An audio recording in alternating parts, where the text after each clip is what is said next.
basic lah. Okey kan, kita mulalah dengan play slide.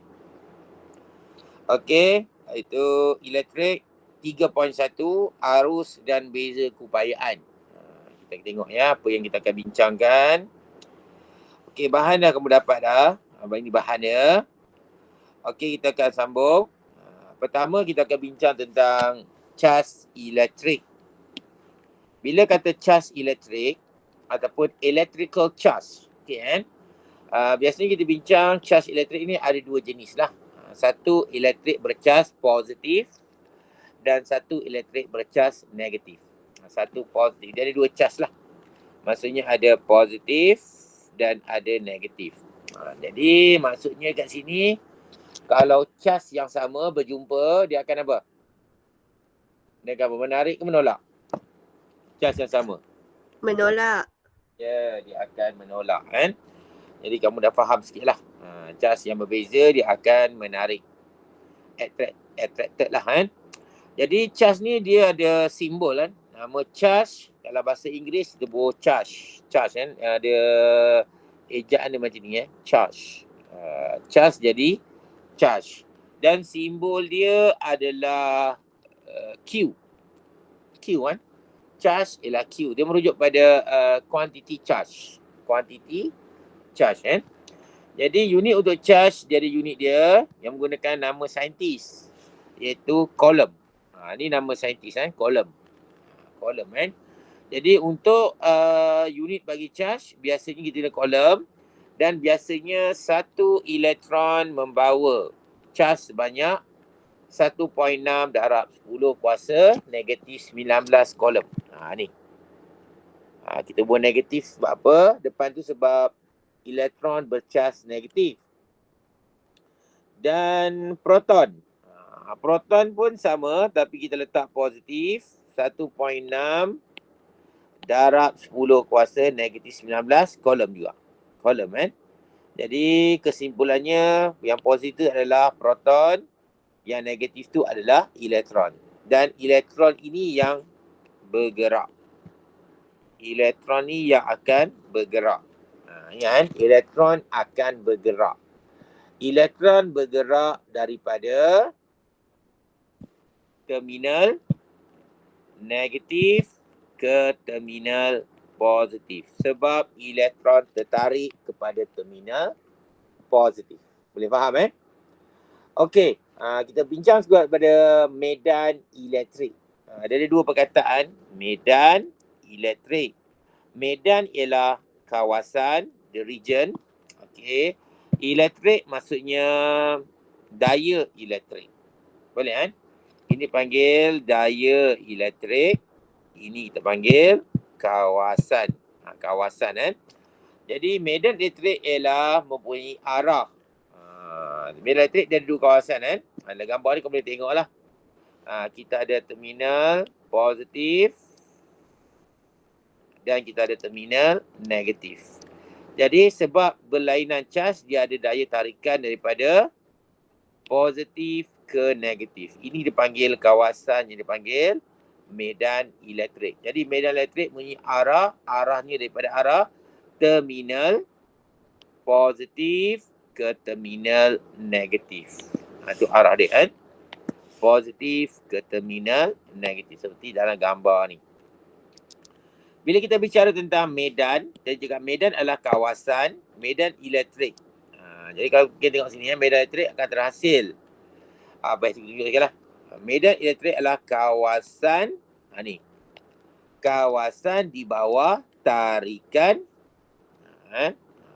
daya elektrik. Kawasan di bawah tarikan daya elektrik tu kita panggil sebagai medan elektrik. Okey kan?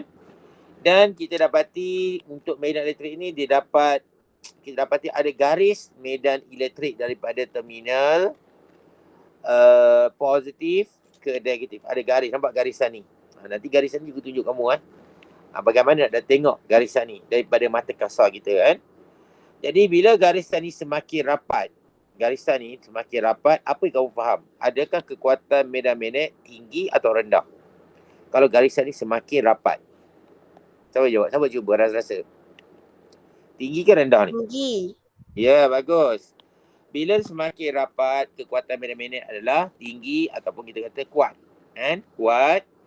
Jadi, kalau kamu tengok di sini, ini adalah kawasan medan elektrik. Kita ada positif terminal, negatif terminal dan positif kita kenali sebagai keupayaan tinggi. Positif kita panggil sebagai keupayaan tinggi atau panggil high potential. High potential kan. Dan di bawah adalah keupayaan rendah, iaitu low potential. Jadi kita tengok sini kan, medan elektrik arahnya daripada high potential ke low potential. Arahnya sini kan, daripada high potential to low potential. Jadi kekuatan medan magnet telah dilabel dengan simbol E. Okey, kita pergi pada definisi lah kan. Definisi dia kata daya elektrik yang bertindak ke atas satu unit cas positif yang terletak pada titik itu. Dekat mana titik ni lah. Ada daya elektrik yang akan bertindak.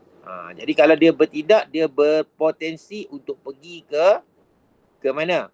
Ke negatif. Contohnya kalau kamu tengok kan, contoh kita ada medan apa? Medan graviti. Ni kan kita boleh lukis gambar bumi kita lah. Ni gambar bumi kita. Okey. Lepas tu kita ada batu. Daripada tempat yang tinggi. Kita lepaskan. Batu ni akan mana-mana pergi? Naik ke atas ke bawah? Soalan senang je ni. Batu ni. Ni permukaan bumi bawah ni. Batu ni akan jatuh ke naik ke atas? Terbang ke atas? Jatuh. Dia jatuh. Senang je kan. Siapa adik kamu boleh jawab kan. Jadi dia akan jatuh ke bawah. Kan? Bila jatuh ke bawah maksudnya ini dipanggil high potential. Ini dipanggil low potential. Jadi bumi kita panggil low potential.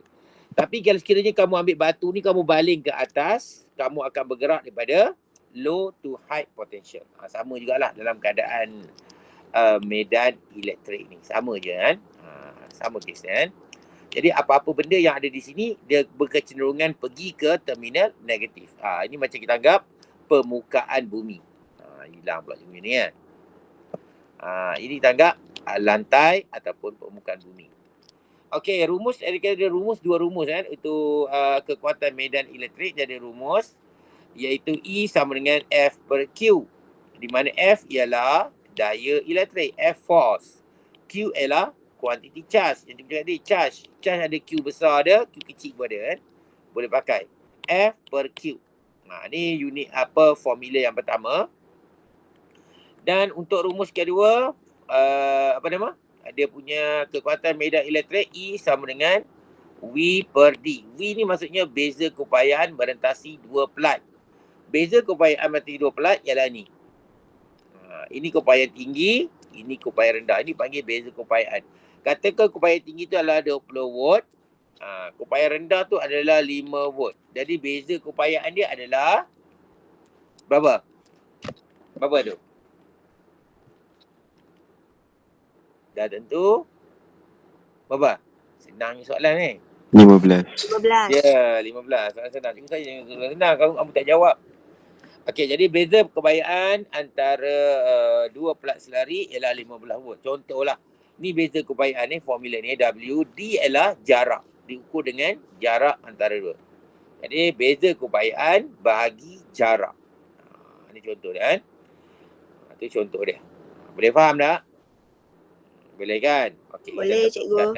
Kita teruskan. Ni ada dua formula. Bila kamu gabungkan formula ni, kamu akan dapat, nanti kita akan bincang lah ni.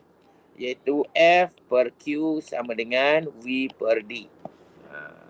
Tapi ini dia punya formula penting, kepentingan dia bolehlah juga, tapi nak kata penting sangat taklah kan.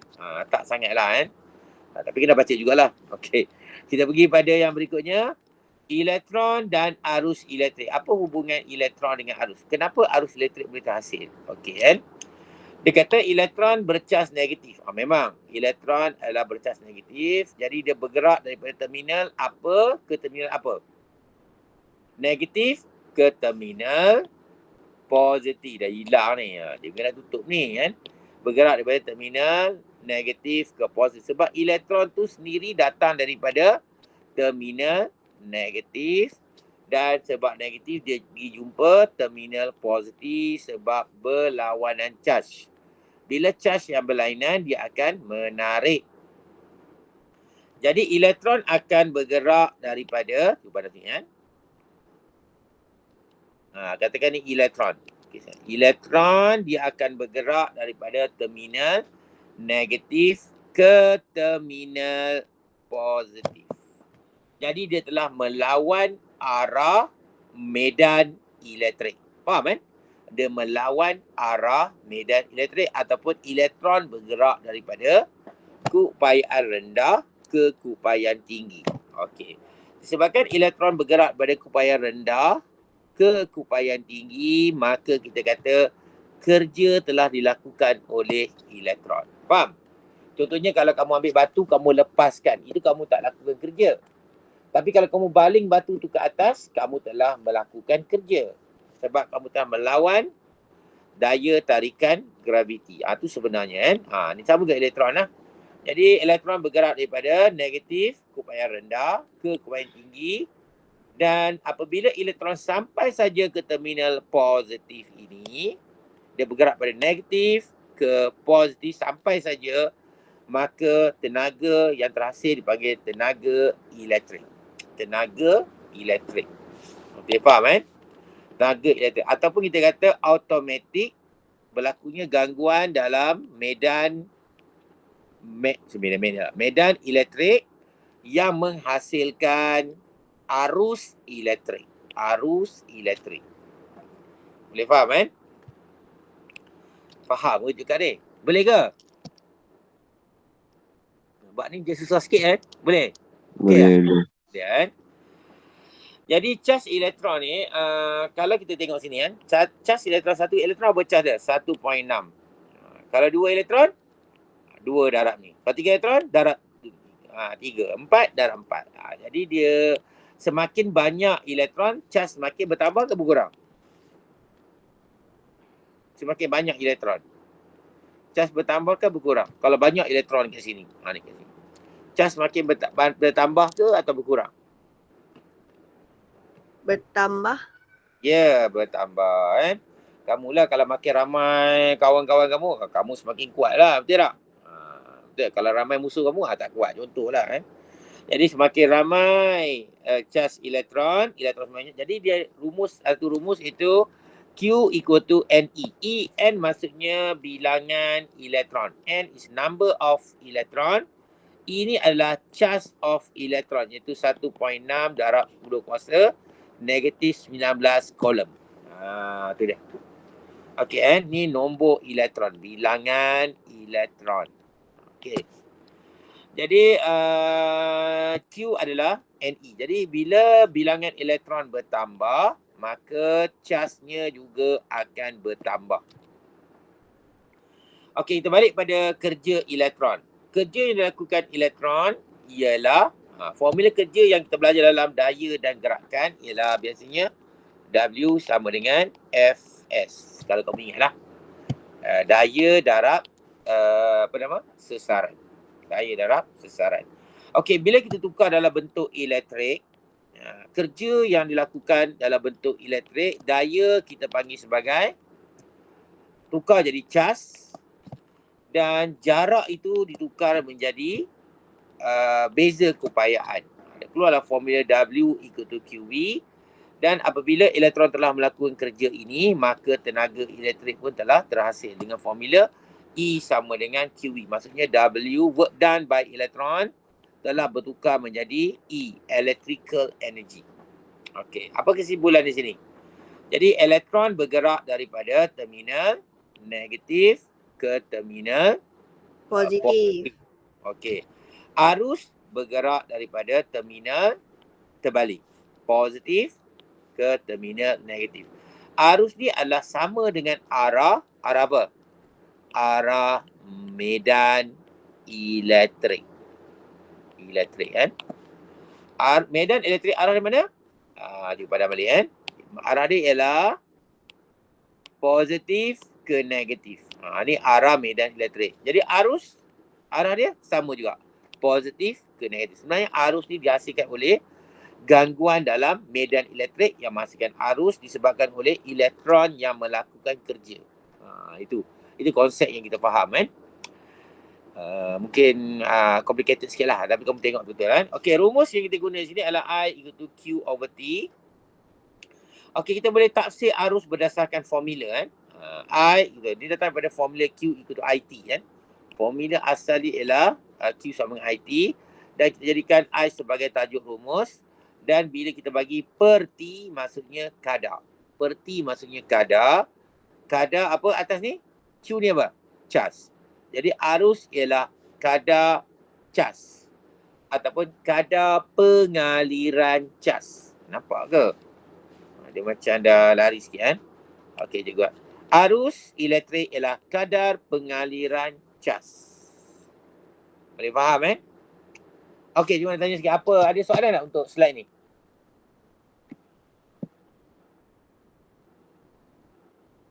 Ada soalan tak?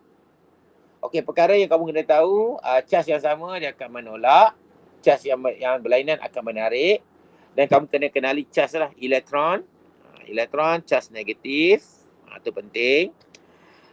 Lagi satu kamu kena tahu tentang medan elektrik, iaitu kawasan di bawah tarikan medan elektrik ataupun daya elektrik. Daya elektrik, silakan daya elektrik kan. Jadi elektron yang melakukan kerja daripada negatif ke positif, ni elektron punya kerja kan. Elektron yang melakukan kerja daripada negatif ke positif, disebabkan elektron melakukan kerja, maka terdapat gangguan dalam medan elektrik yang dikenali dengan nama arus. Itu sebenarnya. Atau kita kata arus elektrik ialah kadar pengaliran cas. Cas tu merujuk pada apa? Merujuk pada elektron. Boleh ke ni? Boleh. Boleh. Okey, kita teruskan sebab ni bab baru kamu kan. Okey, kita tengok formula-formula. Kita dah bincang ni formula, laju sikit lah kan. E sama dengan Q, F over Q, V over D. Ni kita bincang tadi. Daya elektrik kan. Kekuatan medan elektrik ada dua formula. Pertama F per Q, V per D. Kita gabungkan dua ni dapat formula ni. Okey kan, formula ni. Dan kita tengok lagi formula Q equal to NE.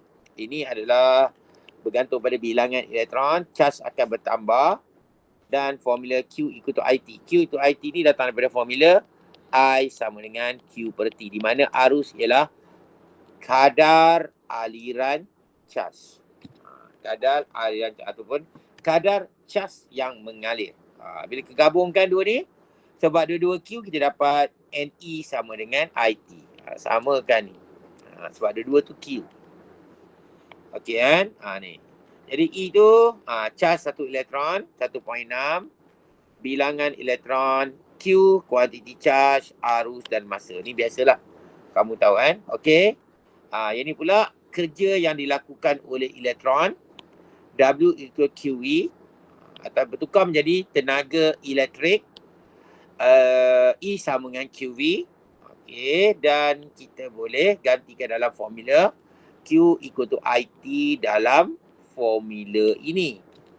Dia akan jadi keluar ITV ataupun E sama dengan VIT. E sama dengan VIT. Ni yang kita tengok kan. Dan sekiranya kamu gantikan formula NE pun boleh. Dia akan jadi NEV lah. Kalau kamu ganti Q sama dengan NE, dia akan dapatlah E sama dengan NEV. Ni jarang gunalah ni. Ini popular kan. Ni yang popular, penting. Okey, jadi yang mana formula penting? Cikgu dah tengok tadi, dah tunjuk kamu kan. Okey, W kerja dilakukan, V beza keupayaan, Q quantity charge, E energy, T masa. Ni contoh-contoh dia lah kan. Okey, cikgu teruskan itu buat soalan. Soalan ni kita gantikan macam soalan matematik je sebenarnya soalan ni kan. Kamu ada bahan ni kan? Okey, tengok sini. Dia kata 600 charge di elektrik didapati mengalir dalam satu konduktor logam dalam masa 5 minit. Tentukan nilai arus yang mengalir. Jadi kita kena kutip data lah. Data pertama kita dapat ialah pertama kita tahu ni adalah Q. Ini adalah masa T, tapi unit minit kita tukarlah dalam saat. Arus kita tahu I. Jadi kita ada QIT. Jadi kita gunalah formula Q sama dengan IT. Jadi kamu gantikan nilai ni, iaitu 5 minit, tak perlu laju sekian, iaitu 600 Q. Q tu 600. I kita tak tahu. T 5 darab 60. Kenapa darab 60? Sebab nak tukar dalam saat. Okey, berapa nilai I? Cuba tekan kalkulator. 1/2. Ya, 1.2. 1.2. 2 ampere saja. Silap kot betul tak? 2 ampere saja. Semua dapat 2 ampere Kita silap tadi kot Semua dapat 2 ampere ke?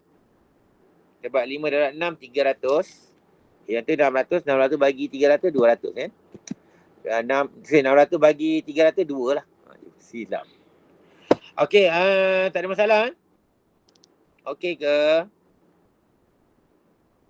Okey tak? Okey, cikgu. Okey, Wan Okey, kita pergi pada contoh kedua. Diberi arus 3.2 miliampere. Yang ini bukan unit SI mengalir dalam masa 4 minit. Ini pun kena tukar dalam saat. Okey Dalam sebuah metod elektrik, cas elektron E dibagi. Cas. Tentukan jumlah cas yang mengalir. Cas ada dua formula. Kita ada formula Q equal to NE. Dan kita ada formula Q equal to IT. Kita ada dua. Jadi kita tengok sini yang sesuai IT lah. I ada, T ada. I itu ini, T pun kita ada 4 minit. Tapi kena tukar unit lah Jadi kita guna formula Q equal to IT. Dan kita ganti 3.2 miliampere jadi 3.2 darab 10 kuasa negatif mili 3. Negatif 3. Dan 4 darab 60. Sebab apa? Minit. Jadi kamu tekan ni Kamu tengok situ. Ni dah. 3 darab ni. 4 darab 60. Okey, cuba tekan kalkulator. Apa jawapan? 10 kuasa negatif 3 tu Okey, ada jawapan?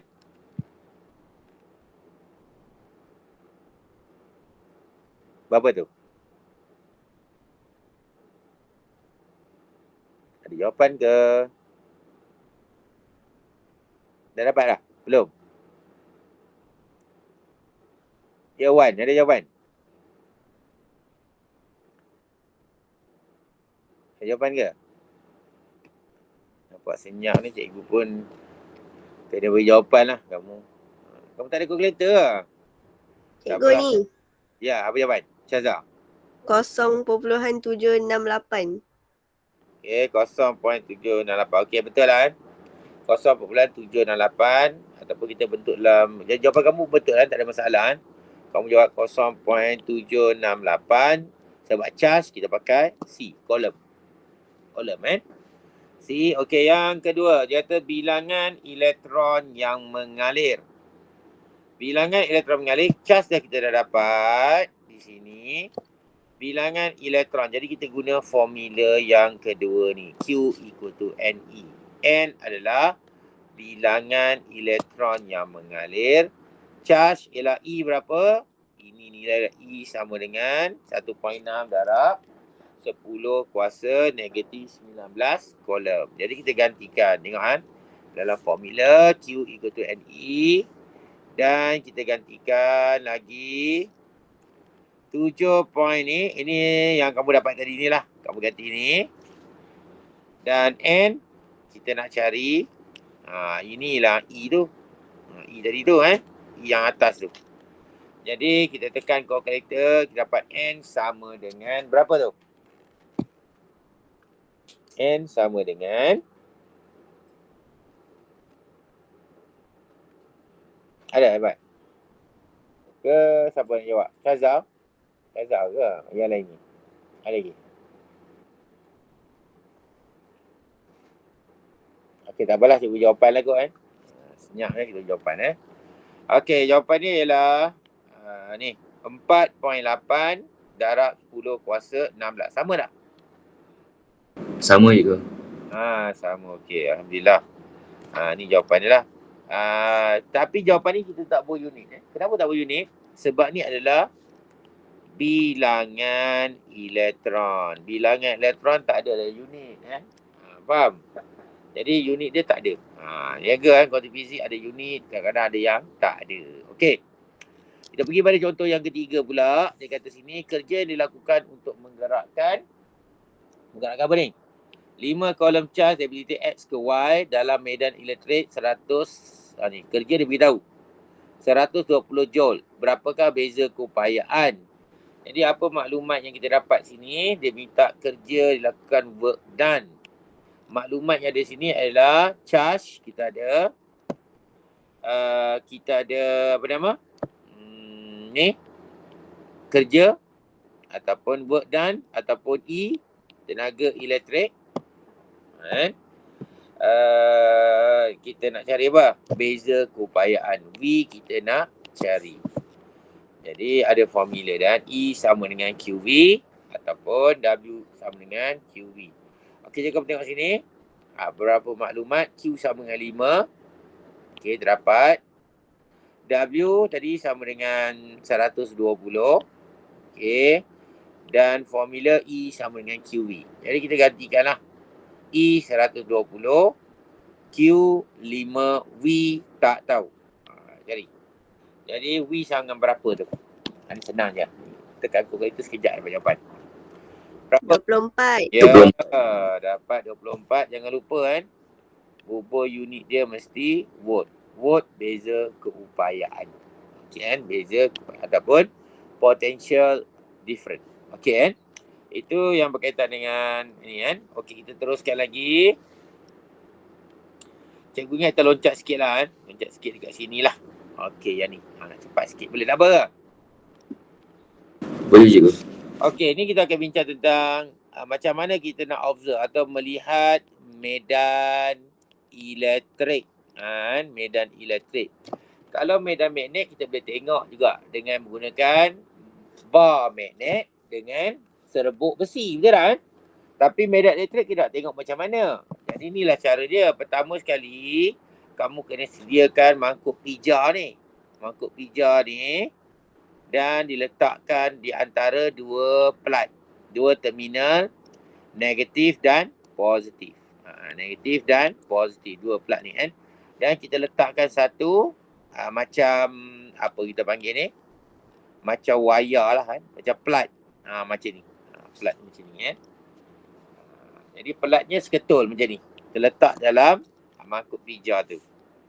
Okey kan. Dia kata attach the electrode to the apparatus and screw it tightly. Jadi ini dipanggil sebagai electrode. Sorry cikgu.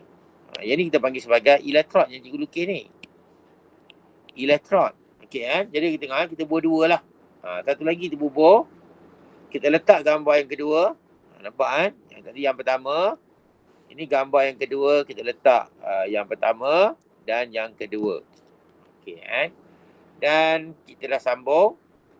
Kita attach electrode. Sama juga tadi. Dan kita letakkan sedikit. Apa nama tu? Kita panggil minyak. Ada kan minyak masak. Dalam buku tulis castor oil. Minyak.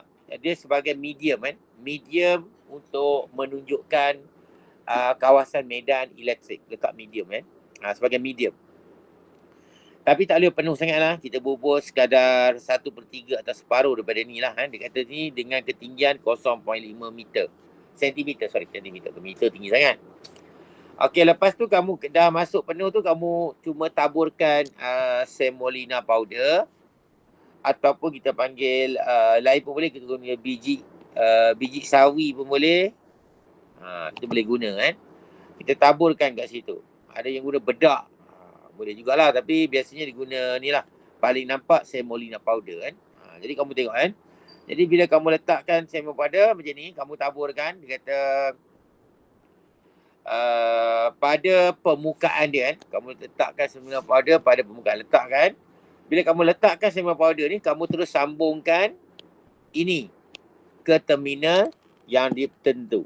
Ada terminal positif ke terminal negatif supaya ada tarikan di antara dua ni. Tarikan yang kuat antara dua ni. Bila ada tarikan dua ni, sebab dia berberlainan cas, dia akan tarikan. Bila tarikan ni kuat, dia akan membawa semolina powder ni supaya membentuk pattern medan magnet. Dia akan bentuk kan pattern medan magnet. Medan elektrik. Silap sebut kan. Okey, jadi pattern tu kita dapat lihat seperti macam gambar ni. Dapat tarikan antara ni. Dan bentuk garisan tu dihasilkan oleh semolina powder. Semolina powder dia akan nampak garisan ni. Garisan ni macam ni lebih kurang. Sini dia macam ni, dia ada lurus macam ni kan. Kita akan nampak. Ini adalah garisan medan elektrik. Garisan medan elektrik. Itu cerita dia kan. Okey, dan kita boleh lukis kan. Ini cara lukis yang sebenar. Kamu boleh lukis medan elektrik dengan cara lukisan lah. Lukisan yang biasalah kan. Jadi kita lukis dia macam mana. Kita ambil dua pelat ni. A dengan A ni ada pelat positif. Silakan. Ni pelat positif. Ni pelat positif. Ini pelat negatif. Jadi ada tarikan antara dua. Ni adalah pada kawasan medan elektrik. Tarikan dia macam ni. Ni tarikannya. Tengok arah dia. Arah medan elektrik daripada positif ke negatif. Nampak kan? Semua arah dia positif ke negatif. Ini lurus. Ni bengkok sikit. Ujung ni kita buat bengkok sikit. Ni adalah medan elektrik. Dan kita dapat lihat dengan menggunakan semolina powder. Tadi dia semolina powder kan. Okey, cikgu teruskan lagi. Okey, ada soalan tak ni? Tak ada cikgu. Okey, tak ada kan. Okey ni. Okey, kalau dia bentuk dalam pole. Pole ni kita tunjuk kan. Tadi bentuk plat kan. Yang ni pelat kita panggil kan. Dalam bentuk pole ni maksudnya tadi kita letakkan dia dalam bentuk macam ni kan. Kamu letak dia dalam bentuk macam ni. Ini panggil plate. Plate. Kalau letak dia dalam bentuk macam ni, letak seketul macam ni je. Letak ni seketul je kan. Cikgu cantik sikit lagi kan. Letak dia dalam keadaan macam ni. Macam ni saja. Ini kita panggil dalam bentuk pole. Atau titik point kan. Jadi nak lukis dia, kita lukis kan. Jadi kita tengok sini. Macam kita lukis ada utara macam ni kan. Ada atas dan bawah, kiri dan kanan. Kita lukis. Dan ni. Ada bentuk macam ni. Lukis bentuk macam ni kan. Boleh kan. Kalau kompas kita ni utara, selatan, timur, barat kan. Timur laut, barat laut kan. Ini tenggara, barat daya. Ni biasanya kita buat macam itulah. Tak kisahlah. Tapi kita tengok sini kita lukis dia kan. Okay, cara nak lukis dia untuk terminal positif. Macam tu. Arah dia keluar. Kenapa positif arah keluar? Sebab medan elektrik bergerak daripada positif ke negatif. Tu medan elektrik. Ataupun kita kata arus pun boleh lah. Okey kan. Tapi arus tak ada kat sini kan. Medan elektrik kan. Dari tarikan. Okey, yang ni pun sama. Terminal negatif pun sama. Tapi arah dia ke dalam. Bezanya arah dia tinggal satu kan. Arah ni ke dalam. Kenapa ke dalam? Sebab sama juga. Dia bergerak daripada negatif. Daripada positif ke negatif. Ini adalah arah arus ataupun medan elektrik. Sama arah dia. Okay, kan? Jadi macam nak sambung. Kalau nak sambung senang ya. Okey, yang ni kita sambung dengan ni. Yang ni kita sambung dengan ni. Okey, yang ni sambung. Nampak kan? Yang ni kita sambungkan dengan ni. Sebab ikut arah dia kan. Yang ni kita sambung. Nampak dia jadi bentuk macam tu kan. Yang ni kita jadi. Yang ni dia akan ke sini. Dia akan ke sini. Yang ni dia akan ke sini. Dan nak sambung lah tapi jauh sikit lah kan. Jadilah bentuk dia macam ni. Boleh ke ni? Boleh kan? Atau kita boleh. Ya. Ataupun kita lukis jadi bentuk macam ni kan. Ni lagi complicated lah. Bentuk macam ni. Dia jadi bentuk macam ni. Ni bentuk dia. Dalam buku tulis bentuk macam ni. Yang kita nampak sini arah dia positif. Padam lah ya. Positif ke negatif. Jadi arah dia mesti keluar. Semua arah dia keluar kan. Keluar sebab positif ke negatif. negatif semua arah dia masuk. Tu kamu kena tengok sini. Kita kena pastikan betul. Dan ini adalah bentuk dia menarik ke menolak bentuk ni? Menarik ke menolak? Menarik. Menarik. Berlainan charge menarik. Seolah-olah dia ada tangan, satu tangan macam ni. Dia tarik dia ni. Mari sini. Dia tarik. Mari tarik. Faham? Dia cangkuk situ kan. Kamu mari sini. Kamu mari sini. Macam tu. Boleh tu dah. Okey, cikgu teruskan lagi bentuk-bentuk yang lain. Cikgu, Ya.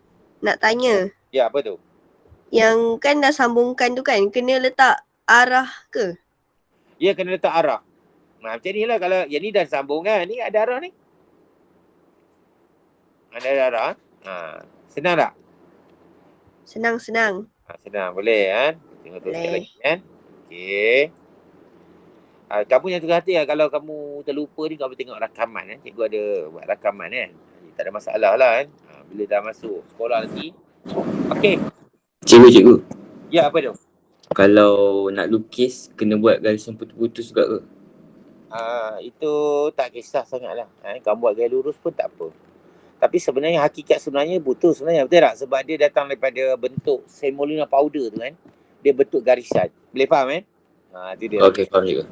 Okey, kita pergi pada dua pelat bercas. Ada pelat negatif ni. Ni dah bentuk pole.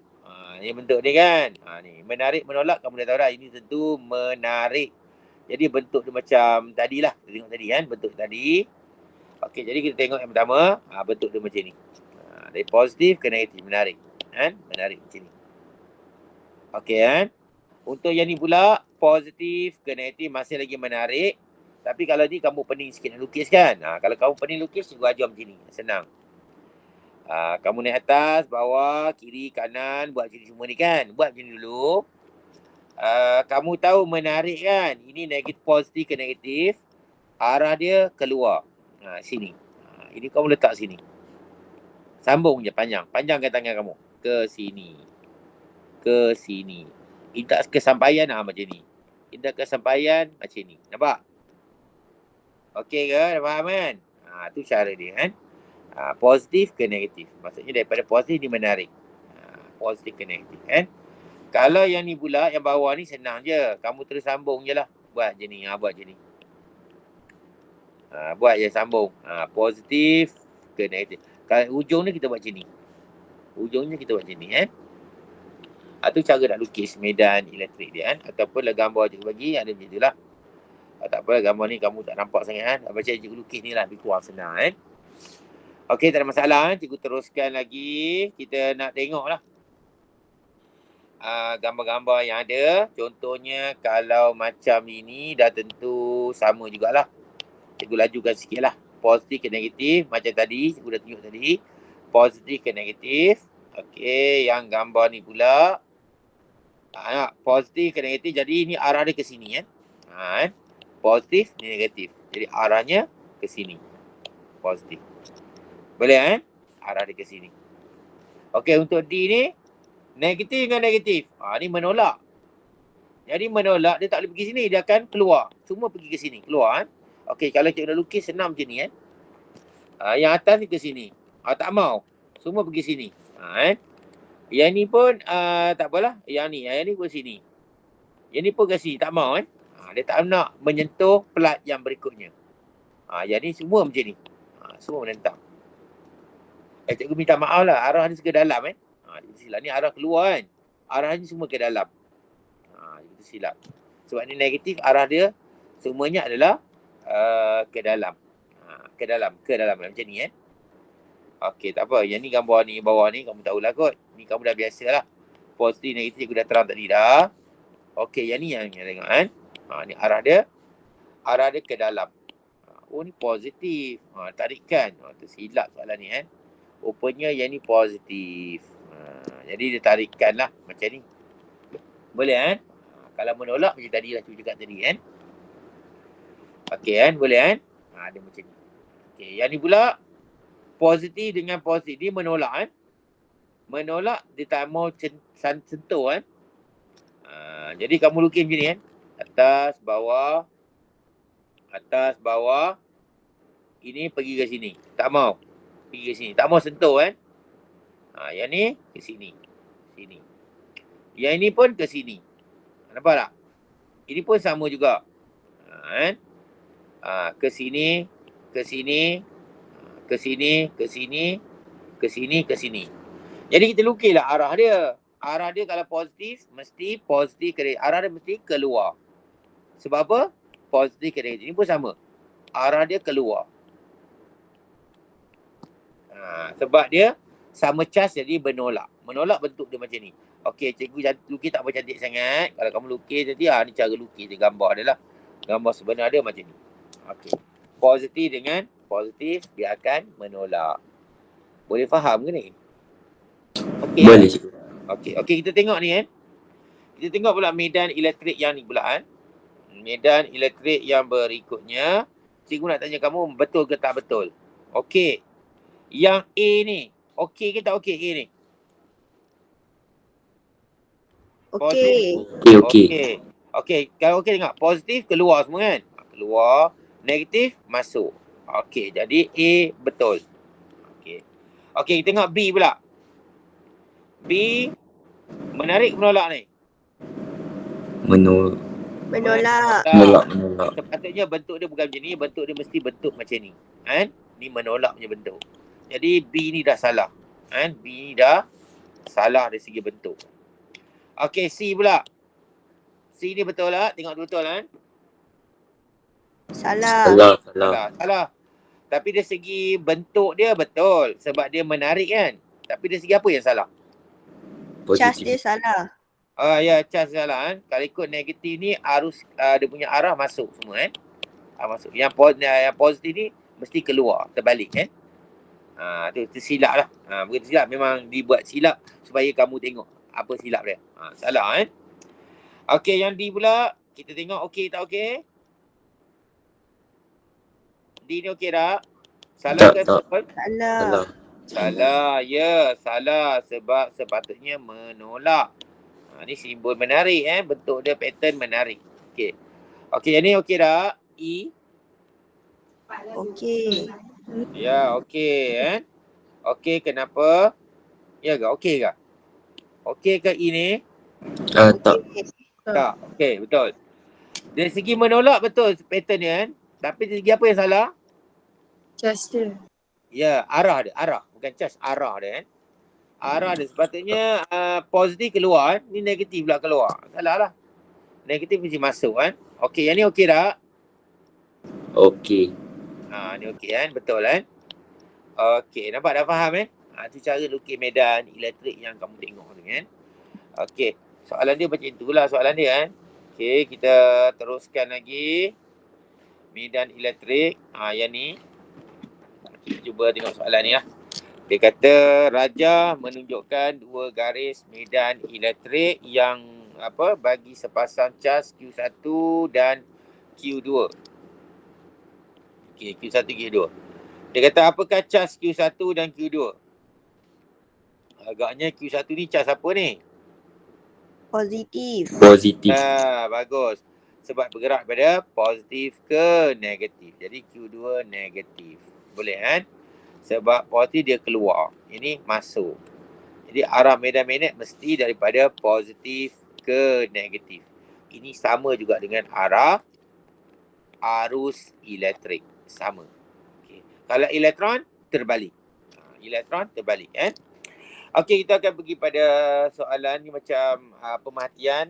Okey, kita ada satu benang nylon diikat di sini dan ini adalah bola polistiren ataupun kita kata bola yang terlalu ringan lah. Dibalut dengan konduktor kan. Konduktor supaya dia boleh jadi konduktor. Cat yang punya konduktor. Okey, cat tu ada konduktor kan. Okey. Jadi ini adalah elektrod positif, elektrod logam. Ini elektrod logam yang negatif. Okey kan.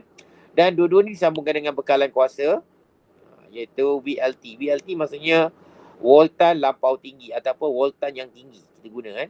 Kalau kamu ada kawasan pencawang kamu akan nampak awas kawasan bervoltan tinggi. Tu bahaya juga tu kan. Ini kita guna voltan tinggi supaya kita nak menggerakkan bola. Ini boleh bergerak dalam kiri ke kanan. Jadi macam bandul. Tapi kali ini kita guna dalam keadaan, maksudnya bola ni berada dalam medan elektrik. Sebab ada terminal negatif dan positif bola ni. Macam mana pergerakan bola ni? Okey, yang pertama sekali, kita hidupkan VLT. VLT hidupkan. Okey, arus sudah mengalir. Jadi ada tarikan di antara terminal negatif dengan positif yang kuat. Kan? Maksudnya di sini banyak elektron. Bila kamu hidupkan sini banyak elektron. Tapi elektron tu tak boleh bergerak. Sebab apa? Sebab tak ada medium yang boleh bergerak daripada negatif ke positif. Elektron tak boleh bergerak. Jadi apa kita buat? Kita buat bantuan. Kita sentuhkan bola polistrena ni pada elektrod positif. Dan kemudian lepaskan. Bila kamu ambil ini, kamu sentuhkan pada ni negatif, dekat polistrena ni dia ada elektron kan. Dia ada apa? Elektron juga kan. Ada elektron. Bila kamu sentuhkan dekat terminal positif ni, elektron daripada polistrena akan berpindah kepada elektrod logam positif ni. Boleh faham kan? Elektron akan pergi ke sini. Jadi bila sentuh, maksudnya tak ada elektron langsung dekat sini dah. Bila tak ada elektron, dia pecah apa? Positif. Ya, bila pecah positif, dia akan menolak bola polistrena ni ke terminal negatif. Kan? Okey, dia kata, dia sambung dia berarti bola bergerak pulang-alik di antara kedua elektrod logam. Tak apa. Ini disebabkan oleh semasa bola menyentuh elektrod P yang ni lah. Elektrod P, ini Q1. Elektrod P tu, dia kata ia akan dicaskan dengan cas positif. Sebab elektron semua hilang. Ditarik oleh cas positif dan dia sendiri jadi cas positif, jadi dia akan ditolak ke terminal negatif. Dia di sini bermula. Berarti dia akan pindah ke sini pula. Okey kan? Oleh itu, dia kata, ia ditarik oleh terminal negatif. Sebab dia positif, ditarik oleh terminal negatif. Okey kan? Oleh itu, ditarik oleh terminal negatif. Dia akan bergerak ke sini. Negatif sekarang. Okey kan? Tadi di sini dia positif. Sama cas tolak. Dia pergi ke sini pula. Ke negatif. Sebab ditarik ke negatif kan? Bila sampai saja negatif, ke terminal negatif, dia bagi gambar macam ni lah kan? Bila ada keadaan macam ni, okey, tunjuk kan? Maksudnya, semasa menyentuh elektrod Q, yang negatif tu, ia dineutralkan. Dineutralkan maksudnya, elektron yang ada dekat ini semua ni, akan berpindah kepada bola tu. Kan? Jadi bola itu akan menerima cas negatif. Jadi bola ni akan diduduki oleh cas negatif. Bila bola tu cas negatif, bola sudah bercas negatif, maka dia akan sama cas, dia akan tolak lagi. Dia akan tolak, pergi ke positif balik. Dia akan berulang, dia akan pergi ke positif balik kan. Okey, oleh itu dia akan tarik semula ke positif P. Proses ni berulang selagi VLT dihidupkan. Maksudnya di sini kan, cikgu nak bagi tahu senang. Katakan kamu anggap elektron ni macam orang lah. Orang kan. Elektron ni ada orang kan. Elektron ni dia nak bergerak, dia nak melintasi. Dia akan pegang tali ni. Dia akan bergayut, dia terus pergi ke terminal P. Dia akan bergerak ke terminal P. Boleh faham kan? Lepas tu bila kosong dia pulang ke sana balik. Dia macam tu. Seolah-olah menjadi macam transport lah untuk memindahkan elektron daripada terminal negatif ke terminal positif. Seolah-olah macam itulah. Itu analogi yang cikgu dapat ceritakan lah. Okey ke? Okey, faham. Faham kan? Okey, itu sebab elektron yang bergerak kan. Okey, yang menjadikan elektron banyak tu dekat elektrod yang terminal negatif. Okey kan? Okey, kita pergi tengok pula begini. Sekiranya medan elektrik, apa kita kata lilin, nyala lilin diletakkan dalam medan elektrik, apa terjadi kan? Okey, ni tadi plat yang sama kita, ni terminal positif, negatif. Jadi kita hidupkan lilin dulu. Bila lilin dihidupkan, kita dapati dalam keadaan normal dulu. Lilin akan menyala dalam keadaan normal macam biasa dulu. Macam ni lah. Dia kata without electric field. Tapi bila kamu hidupkan electric field, kita dapati lilin akan tersebar macam gambar ni. Dia akan tersebar macam gambar ni. Didapati, didapati apa? Apa kita dapati? Didapati nyala itu lebih melebar ke arah elektron negatif. Okey kan? Didapati dia lebih melebar ke arah elektron negatif dan melepeh ke arah elektron positif. Ni gambar dia. Jadi dia kata melebar ke elektron negatif. Ni melebar. Ni lebar. Melebar. Ini melepir. Melepir. Faham? Dia kata tadi.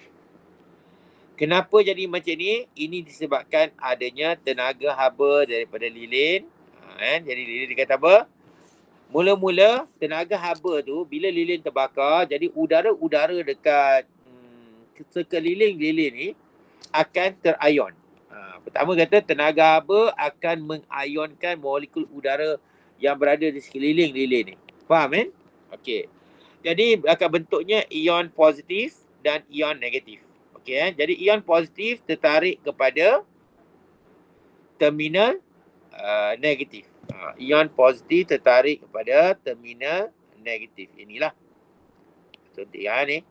Tertarik pada terminal ion positif tertarik pada terminal negatif dan ion negatif tertarik pada ion kepada terminal positif. Dia macam tu. Tapi kenapa lain? Satu lebar, satu lepeh. Ini disebabkan oleh ion positif lebih berat daripada ion negatif. Ion positif terhasil lebih berat. Jadi positif lebih berat dan mempunyai laju yang lebih perlahan. Bila laju perlahan, nampak dia lebih melebar. Dia bergerak perlahan, jadi dia lebih banyak melebar. Itu sebab dia kan. Dan ini menyebabkan daya yang besar ke arah terminal negatif. Dapati banyak. Sebab apa? Dia lebih berat. Atau kita kata jisim yang tinggi. Okey, lepas tu laju yang perlahan. Betul. Ya, jisim dah gemuk. Laju pun perlahan lah. Tak boleh perlahan kan. Dan daya dia pun daya yang lebih besar. Daya dia besar. Sebab jisim besar, daya besar. Sebab tu kita nampak dia lebih lebar di sini. Okey ke? Okey dah ni? Okey. Okey, bagus. Boleh ke? Okey, senang. Jadi kita tengok yang seterusnya. Okey, ada soalan tak apalah kita terus skip kan. Cikgu pergi pada yang seterusnya. Kita ada masa banyak lagi kan. Kita akan bincang hukum Ohm. Itu tips hukum Ohm kan. Hukum Ohm kan. Hukum Ohm, kamu ada belajar sikit lah kan. Hukum Ohm ni dia punya simbol yang kita guna adalah Ohm. Merujuk pada simbolnya iaitu Omega. Ohm. Ni panggil Ohm lah. Ohm dia merujuk pada rintangan. Ni adalah unit untuk rintangan. Rintangan. Okey, tak apalah kita tengok kan. Hukum Ohm. Hukum Ohm pelita. Jadi rumus untuk tajuk hukum Ohm itu V sama dengan IR. Guna V sama dengan IR ni formula yang pertama yang kamu akan bincang dalam hukum Ohm. Jadi V ni biasalah V adalah beza keupayaan ataupun potential difference. I adalah arus current. Kita tahu semua ni kan. R ialah resistance, rintangan. Jadi hubungan dia adalah V dengan I adalah berkadar terus. Jadi kita dah ajar kamu kan. V sama dengan IR. Tak ada pecahan, bagus. Laki, perempuan, perempuan. Jadi hubungan V dengan I adalah berkadar terus. Sebab laki perempuan boleh kahwin. Itulah. Contoh juga ajar itu kan. Kalau kamu ingat. Ingat dah ni? Cikgu ajar ni. Ingat. Ya, berkadar terus maksudnya bila I bertambah. Bila I bertambah, V akan bertambah. Ini maksud berkadar terus kan. Kalau I berkurang, V akan berkurang. Itu maksud berkadar terus. Okey, kita pergi pada yang ni pula. Dia kata beza keupayaan melintasi wayar konduktor Ohm. V. Dengan arus. Jadi dia kata tadi berkadar terus. Tengok ni maksudnya berkadar terus. Bila V dengan I berkadar terus, maksudnya salah satu, mungkin I jadi pemboleh ubah manipulasi. V mungkin jadi pemboleh ubah bergerak balas. Agaknya R ni jadi apa? Pemboleh ubah apa? Pemboleh ubah apa tu? Dimalarkan. Ya, dimalarkan. Constant variable. Jadi untuk kita hubungkaitkan V dengan I ni, kita kata R dan T adalah malar. Jadi T ni maksudnya suhu. Tapi tak ada dalam formula. Jadi kita anggap bila suhu malar, rintangan pun malar. Boleh? Bila suhu malar, rintangan pun malar. Okey, bila kita tengok litar dia, cikgu tengok. Litar dia macam ni. Mungkin tak nampak sangat. Litar dia besar sikit lah. Litar boleh besar. Tak boleh dah. Cikgu pun tak tahu pasal tak boleh besar cikgu punya ni. Okey kan. Litar dia ni kan. Kita ada bateri. Ni bateri. Ini adalah ammeter. Okey, ini adalah kita panggil apa ni? Ini kita panggil sebagai rheostat. Okey, rheostat kan. Okey, apa fungsi bateri sebenarnya? Membekalkan tenaga. Ya, membekalkan tenaga elektrik ataupun membekalkan charge. Boleh kan? Okey, dan A ni ammeter. Ammeter adalah, apa fungsi ammeter? Mengukur apa? Elektrik. Mengukur arus elektrik. Current kan? Arus elektrik. Okey kan? Okey, yang ni kita panggil voltmeter. Voltmeter mengukur, cuba tengok, dia sambung apa? Ni dengan ni kan? Menyambung ni dengan ni maksudnya mengukur beza keupayaan di antara dua titik. Titik ni dengan titik ni. Jadi apa wayar tengah ni? Inilah wayar kita panggil sebagai konduktor ohm. Ni wayar dia konduktor ohm. Ni panggil wayar konduktor ohm. Jadi wayar konduktor ohm ni contohnya konstanten. Wayar konduktor ohm kan? Konstanten. Nama wayar dia. Konstanten. Jadi sebab apa? Dia mengikut hukum ohm. Okey. Kita cakap tadi kan, V berkadar terus dengan I. Yang tadi juga kan, V berkadar terus dengan I. Jadi kita lukiskan graf dia macam ni. Bila kamu buat eksperimen ini, katakan litar ni, ini kita guna wayar ohm, konduktor ohm yang bengkok ni. Yang lain ni semua litar klip buaya lah. Klip buaya. Yang ni kita panggil rheostat. Rheostat. Apa fungsi rheostat sebenarnya? Rheostat. Apa fungsi rheostat? Tugasnya adalah mengawal arus. Jadi tengok, dia boleh kawal arus tinggi dan rendah. Contohnya dekat katakan dekat kelas kamu kan ada kipas kan. Kita boleh buka kipas 1, 2 sampailah ke 5 kan. Sampai 5 lah nilai dia. Kalau 5 dia semakin laju. Nombor 1 dia semakin perlahan. Jadi yang regulator yang kamu pusing tu, itu adalah macam rheostat. Rheostat adalah dapat mengawal arus. Faham ke ni? Jadi boleh bagi arus banyak ke kecil ni arus dia. Ni rheostat. Jadi bila arus banyak, maka beza keupayaan pun akan banyak. Ni formula dia punya graf. Bila arus tinggi, tak boleh ambil Excel macam ni kan. Okey. Beza keupayaan pun tinggi. Tu dah. Itu maksudnya berkadar terus untuk litar ni. Okey. Itu berkaitan dengan tu. Okey, kita tengok sini kan. Padam ni. Okey. Kamu dapat graf ni. Graf ni adalah graf garis lurus. Betul kan? Graf garis lurus. Padam ni kan. Graf garis lurus. Jadi dia bila ada garis lurus, dia mematuhi persamaan garis lurus. Itu Y sama dengan MX tambah C. Dan dapati graf ni menyentuh pada titik 00 asalan. Jadi paksi Y sekarang apa dalam ni? Dalam graf tu. Paksi Y apa sekarang dalam graf ni? Dalam graf ni. V per V. Ya, V kan.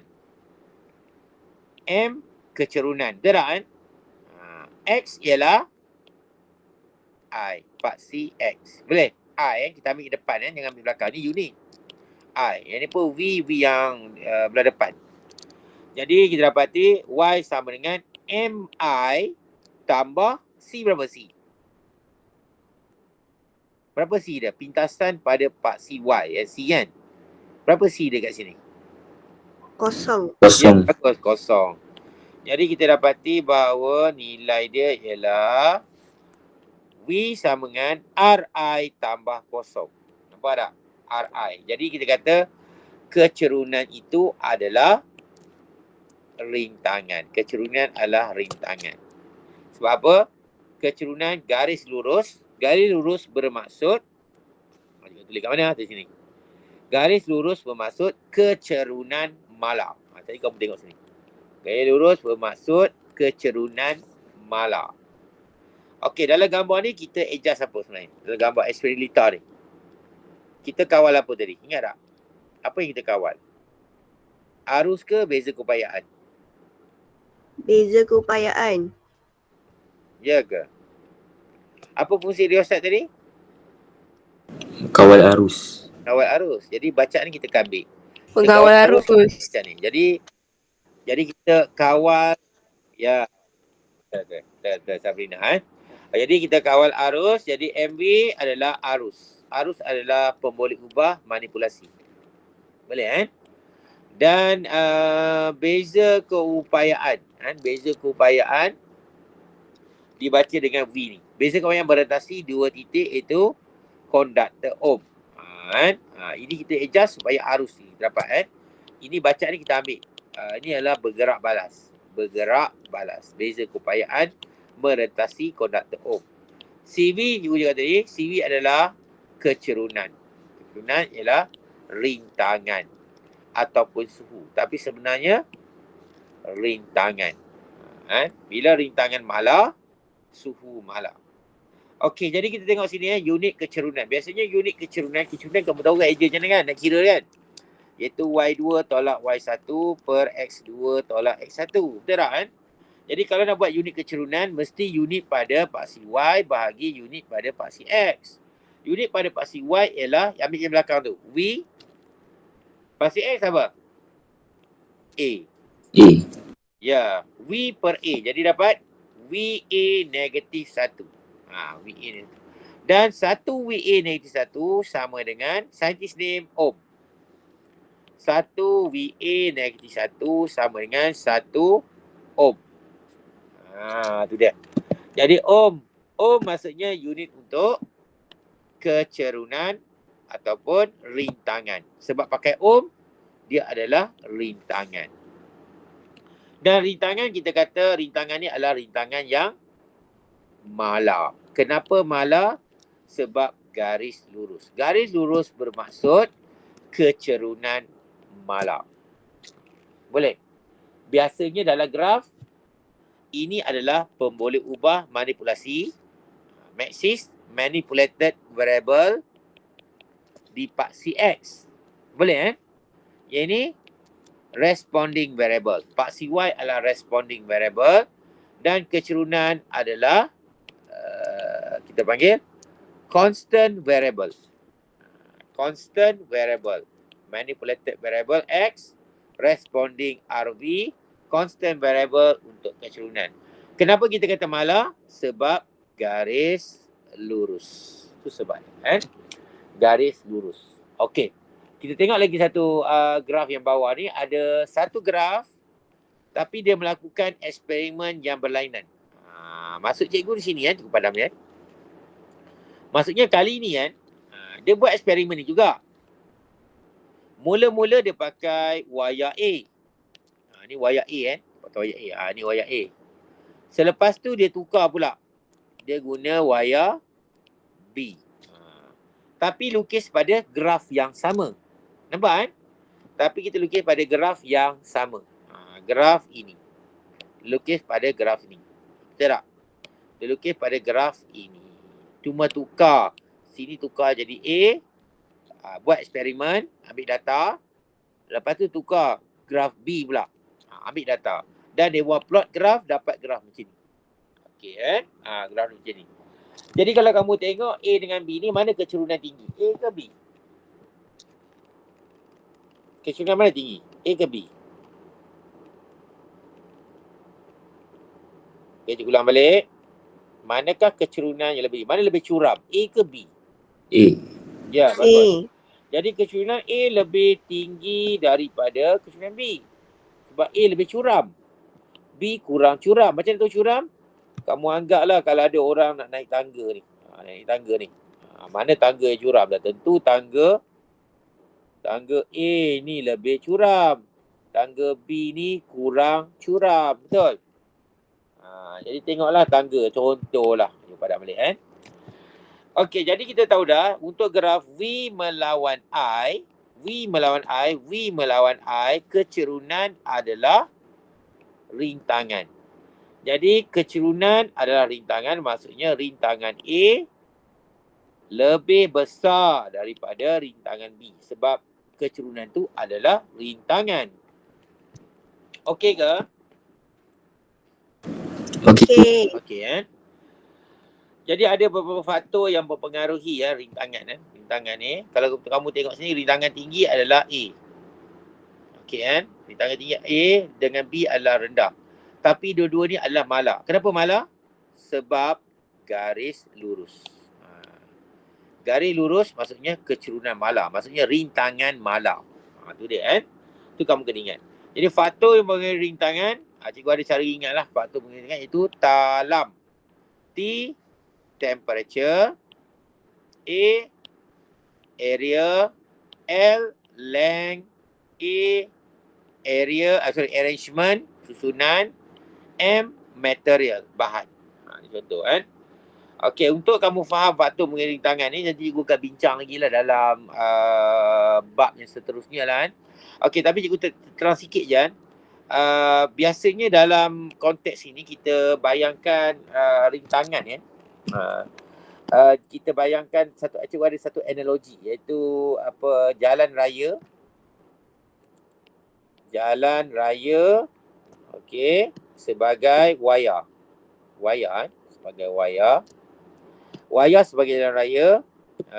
Jadi arus sebagai kereta, ni watak-watak ni lah dan rintangan ialah risiko kemalangan. Risiko kemalangan. Jalan raya, kereta, risiko kemalangan.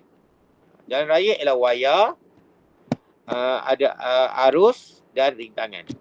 Ni cikgu ada satu analogi lah nak terangkan kamu Okey, kalau kamu tengok kalau kamu ada satu jalan raya tu sangat panas.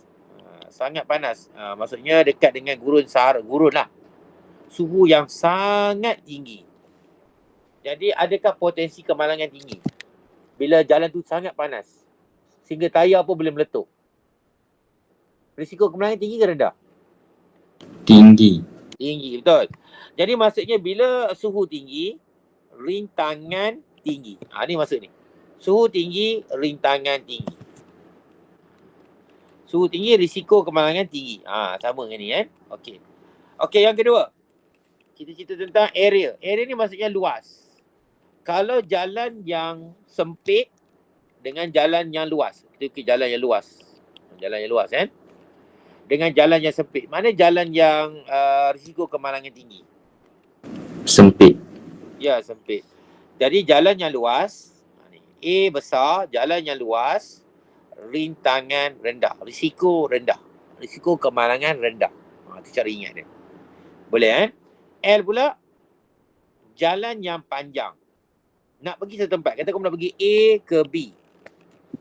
Kita buat segitiga macam ni lah. Kamu boleh lalu terus A ke B. Tapi kamu pergi A ke O, O ke B. Jadi ada dua jalan. Satu jalan panjang, satu jalan pendek. Manakah jalan berisiko? Panjang atau pendek? Panjang. Ya. Maksudnya di sini, bila jalan tu panjang, risiko tinggi. Jadi rintangan tinggi. Ini cara nak ingat Okey, yang A ni cikgu akan terang kemudian. Cuma kamu ingatlah buat masa ni. Kalau susunan perintang tu dalam keadaan bersiri, maksudnya rintangan tinggi. Kalau bersiri, rintangan tinggi. Kalau selari, rintangan rendah. Nanti kita akan terangkan kemudian ni. Dan bahan yang kita gunakan, ni pun kamu kena tahu lah. Bahan yang digunakan ialah tembaga ataupun kita panggil cuprum, copper. Bila kita guna copper, rintangan dia rendah. Biasanya klip-klip wire yang kamu guna tu, klip wire yang kita guna ni lah semua ni. Ni klip wire ni. Biasanya kita guna copper ataupun cuprum. Sebab apa kita pilih copper? Sebab dia adalah pengalih haba yang baik.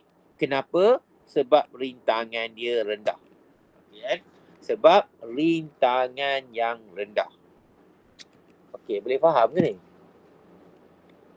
Okey ke? Okey je. Cikgu laju ke tak ada? Tak ada laju kan? Tak apalah kalau kamu boleh tanya cikgu kan. Kalau kamu balik-balik ada buat soalan tak faham nak tanya cikgu, no problem kan. Kamu tangkap gambar WhatsApp tanya cikgu kan. Okey, boleh. Okey. Sebab ni tajuk baru kan, kamu tak pernah belajar jadi cikgu ajar jadi takut tak apa-apa nak tangkap kan. Okey, kita pergi pada yang seterusnya. Okey, yang seterusnya kan, iaitu kita akan membincangkan tentang ini tadi kan. Tadi dah. Okey ni. Konduktor ohm dan konduktor bukan ohm. Jadi kita tahu kan. Jadi ulang balik. Kalau graf gini. Kalau graf V melawan I, kecerunannya apa tadi? Ingat tak? Kecerunan adalah, boleh jawab tak? Kalau graf V besar, beza kebayaan melawan arus, jadi kecerunan graf adalah apa? Ingat tak? Kosong. Bukan, kecerunan adalah kosong, salah. Kecerunan tu apa? Malah. Bukan, ya kecerunan malah betul. Tapi kecerunan tu apa? Kuantifisik apa? Dia buat tak?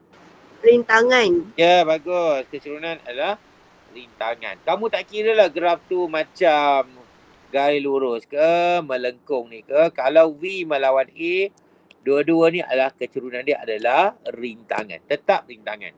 Kenapa? Kita buat tadi dah. Bila unit kecerunan, V melawan V per A.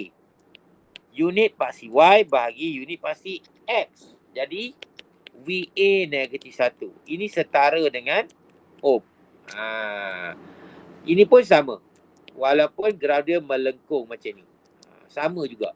Selagi kuantiti fizik ni tak berubah, kecerunan tetap rintangan. Boleh faham Okey, juga padam Okey, kita pergi tengok ini. Yang pertama, graf V melawan I, betul. Okey, jenis, kita dapati jenis garis lurus. Yang ni garis melengkung. Garis melengkung. Garis lurus dan garis melengkung. Dan garis lurus kita kata konduktor ohm. Garis melengkung macam ni kita kata konduktor bukan ohm. Okey, apa hubungan dia? Hubungan yang pertama. Apa hubungan ni? Tak boleh jawab?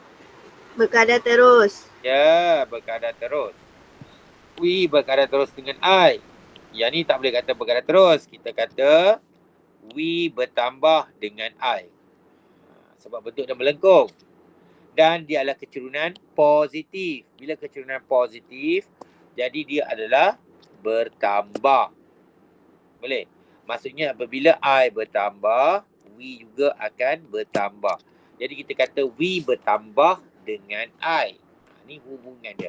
Relationship. Boleh Okey, kita tengok yang berikutnya. Dia kata kecerunan. Jadi kecerunan. Dah kita tahu kecerunan ni adalah malar. Okey, untuk yang di sebelah ni. Kecerunan dia macam mana? Yang konduktor ohm malar. Konduktor bukan ohm ni apa? Kita jawab apa ni? Bertambah. Okey, bagus. Bertambah kamu dah faham bertambah Kalau cara cikgu ada ingat satu tips cikgu bagi kamu, cikgu bagi bulatan macam ni Bulatan macam ni maksudnya lengkung ni bentuk dia macam ini. Kita buat graf, bentuk dia macam ni. Bentuk ni Kalau yang ni bentuk dia macam ni. Jadi yang ini bentuk dia macam ni. Kalau macam ni bentuk dia macam ni. Kita ambil bentuk curve tu. Jadi yang sebelah kiri berkurang kecerunan, yang belah atas bertambah. Jadi betul lah kamu jawab Jadi untuk graf ini kecerunan dia bertambah. Kecerunan bertambah. Iaitu ini. Ini bertambah. Bentuk yang ni. Okey bertambah. Okey. Okey, jadi rintangan. Jadi bagaimana rintangan? Kalau kecerunan malar, mesti rintangan malar. Sebab graf ni adalah, kecerunan adalah rintangan. Boleh faham Untuk graf ni apa? Rintangan apa? Bertambah ke berkurang? Bertambah. Tambah. Ya, bertambah. Ni dia kata berkurang pula. Sebab bila kecerunan bertambah, maksudnya rintangan pun bertambah. Sebab kecerunan adalah rintangan. Tu kena ingat. Jadi ni, bertambah. Okey. Jadi suhu. Tadi juga suhu ni ikut saja dengan rintangan. Bila suhu mala, rintangan mala, suhu pun mala. Bila rintangan bertambah, suhu pun bertambah. Okey kan? Jadi konduktor ohm ni kita boleh tengok kan. Contoh-contoh konduktor ohm yang kita tengok sini ialah wayar konstan. Ini adalah wayar konstan. Kita guna eksperimen tadi. Kita guna wayar konstan. Tapi kalau konduktor buka ohm dapat graf macam ni, kita bukan guna konduktor buka ohm. Jadi contoh yang bukan konduktor buka ohm ialah bulb ataupun mentol atau kita panggil wayar apa? Wayar nikrom. Lagi wayar apa? Tungsten. Wayar nikrom, wayar tungsten. Ada bahasa lain panggil wolfram. Ni wayar-wayar yang kita guna sebagai konduktor buka ohm.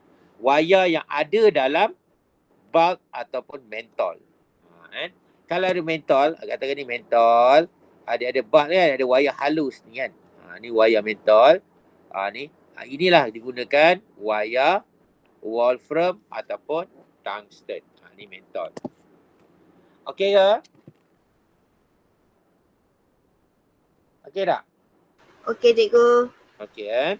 Okey, jadi cikgu tunjuk sikit lah kalau kamu tak faham lagi. Kalau kita guna tadi, katakan ni bekalan bateri. Okey, ini adalah ammeter yang tadi kan. Lepas tu kita guna, cikgu buat ni lah. Apa nama tu? Padam sekejap. Kita guna ni lah. Titik ni lah dua ni. Ini kita guna rheostat. Dan ini disambungkan dengan voltmeter gambar tadi. Boleh kan? Dan kita letak wayar. Mula kita letak wayar ni. Wayar apa? Wayar konstan. Jadi graf apa graf dia? Graf dia macam ni. Boleh? Sebab dia konduktor ohm. Tapi kalau kamu guna mentol, kamu sambung. Cikgu saya sambung mentol lah. Mentol kita buat simbol X pun boleh kan? Mentol. Jadi kamu akan dapat graf dia macam ini. Itu sebenarnya. Ini rheostat kan? Rheostat tadi yang kita guna gambar tadi. Okey, boleh tak? Cikgu tukar slide boleh kan? Okay, ada Boleh, soalan tak? cikgu. Okey, boleh, tak apa. Kita pergi pada yang seterusnya iaitu kerintangan dawai ataupun rho. Rho ni kita guna dalam ketumpatan kan. Kita guna dalam ketumpatan, tapi kalau kita guna dalam kerintangan dawai, rho.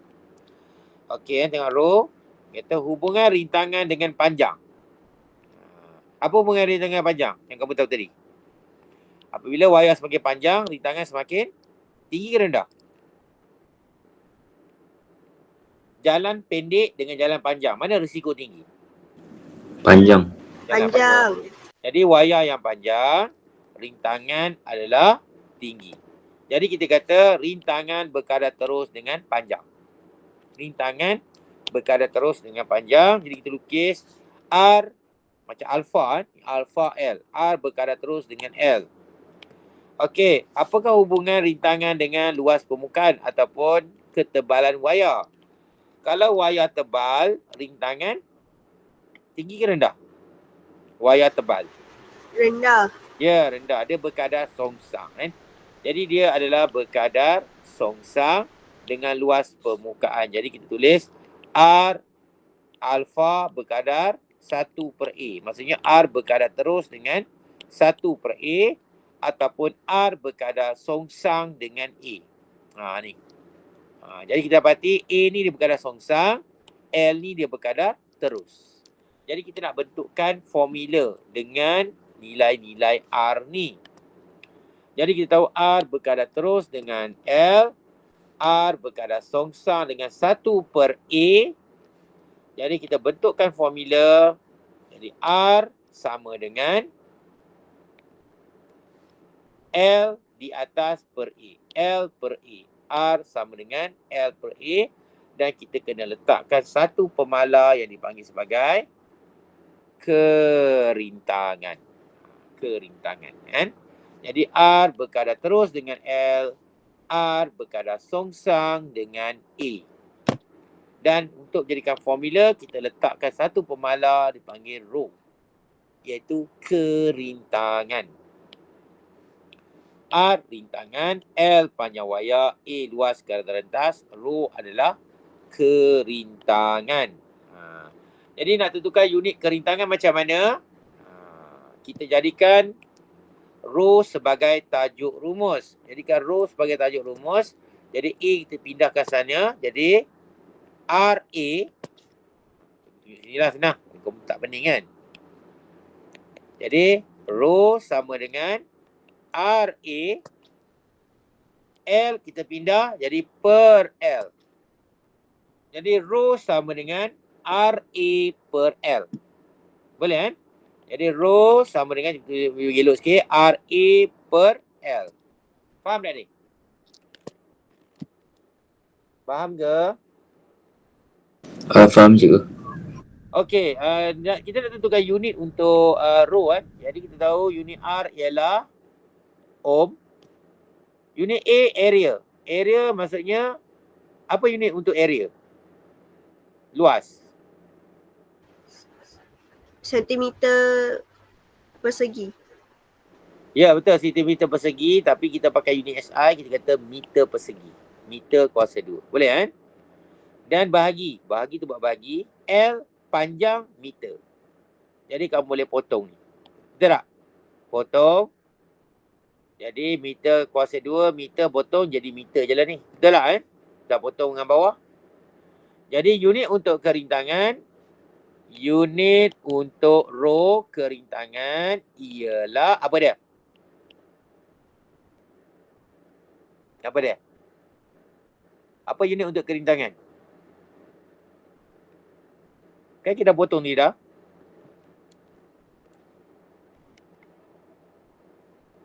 Okey, siapa jawab ni? Senyap Apa unit? Fitri ya? Fitri apa? Ini untuk kerintangan. Okey, cikgu ulang balik lah Nak ulang balik tak? Ulang balik cikgu. Okey, ulang balik Okey, macam ni lah jadi kita tengok ni adalah formula kerintangan. Untuk dapatkan unit kerintangan, kita tahu R ni unit dia adalah ohm. Betul tak? Ni untuk unit kita tentang unit. Ni kita unit. A ni unit dia apa? M kuasa 2. Ataupun M darab M lah. Senang itu buat M darab M. Meter square. Ataupun meter kuasa 2. Meter persegi. L unit apa? Meter. Jadi sama meter dengan meter ni boleh potong Kita boleh potong meter ni. Jadi apa tinggal? Unit untuk kerintangan ialah apa dia? Ohm darab M. Ya, ohm meter. Bagus. Ni unit untuk kerintangan. Jadi kamu boleh tahulah.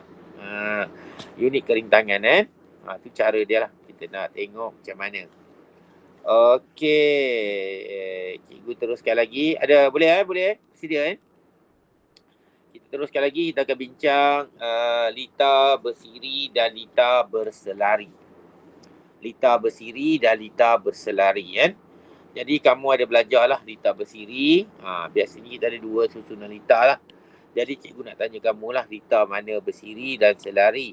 Okey, yang ni ni perintang R1, R2.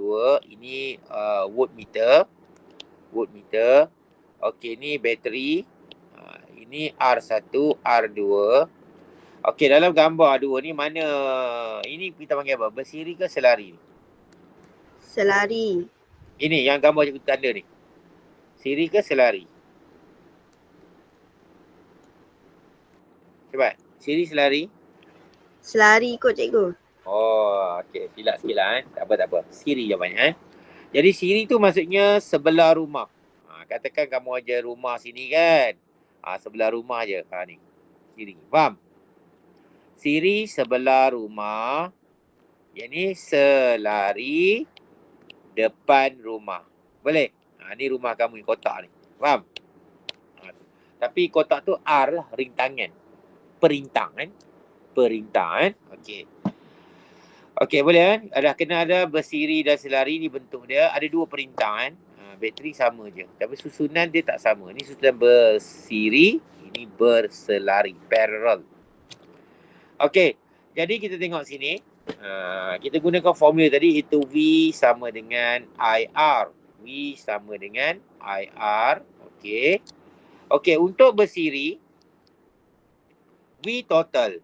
V total, yang ini adalah sama dengan, sabar dulu. Cikgu nak terang kamu tentang satu kaedah, formula V sama dengan IR. Okey, ni formula V sama dengan IR kan. Kalau V total, I total, R total. Okey, cikgu ajar SIPV. SIPV maksudnya siri I yang sama. Siri I yang sama. Untuk siri ni, arus dia sama. Boleh faham kan? Untuk siri I sama. Untuk selari macam ni, I yang berbeza. Okey kan? I yang berbeza. Okey kan? Ataupun I tak sama. Ataupun kita kata untuk selari V sama. Selari V sama. Okey, cuba tengok yang kita bagi buka tadi yang ni. Kita kata siri, ni siri kan? Besarkan sikit. Siri, apa yang sama? I yang sama. Cuba tengok. I sama. I1 sama dengan I total sama dengan I1 sama dengan I2. Jadi arus akan mengalir daripada terminal positif ke negatif. Jadi arus akan mengalir sini I total. Jadi I1, I2 dan I total. Jadi I total ni sama dengan I1, sama dengan I2, semuanya sama. Sebab satu laluan. Boleh faham tak ni? Boleh ke? Boleh cikgu. Jadi I ni sama. Okey, untuk volt ni, katakan sini 6 volt. Okey. V1 kita dapati 2 volt. Jadi V2 ni berapa kamu rasa? V2 berapa? 4. 4 volt. Sebab apa kita nak jumlahkan 2 ni akan dapat 6. Ni. Jadi tak samalah kan? Kena jumlahkan. Sama juga dengan R kan?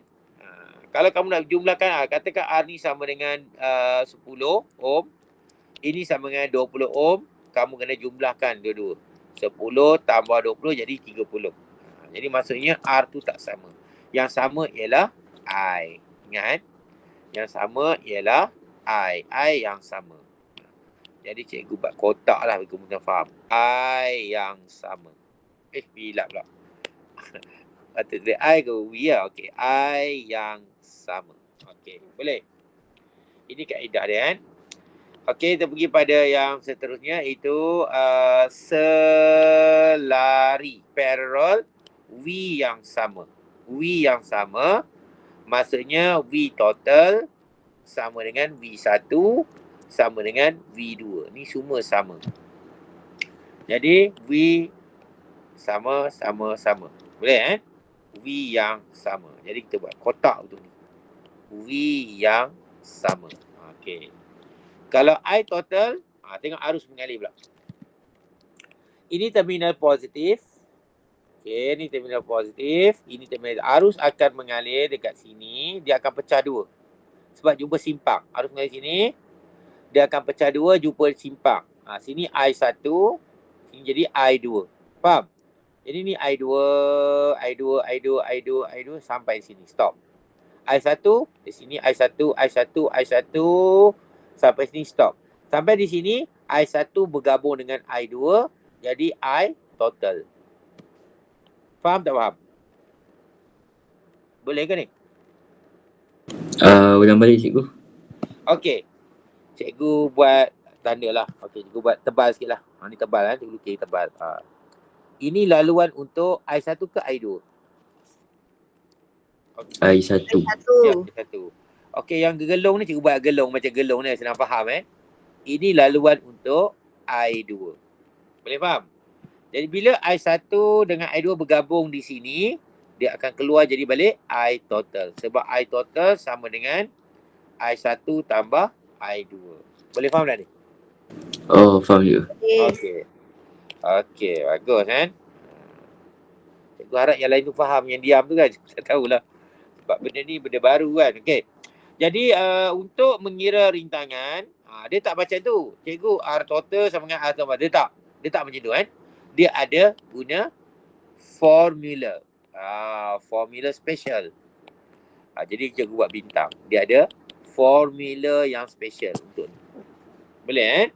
Formula yang special untuk rintangan dalam bentuk selari. Ni. Kalau yang lain senang, kena tambah ya. Tambah. Nampak? Tambah. Senang. Okey, itu yang untuk yang formula. Okey, kita pergi pada satu lagi rumus yang bawah ni. Iaitu rumus pembahagi keupayaan. Okey, pembahagi keupayaan kan. Rumus ni senang je kan. Kamu tengok kan. V1, kata kamu nak cari bacaan V1, kamu kena tahu R1. R1 kena tahu. R2 pun kena tahu. Jadi R1 per R1 tambah R2. Jumlah kan. Darab dengan V total. 6. V total kan. Kalau ni V1, kita bulat sikit kan. Kalau ni V1, ini R1. Sebab hubungan V dengan R adalah berkadar apa?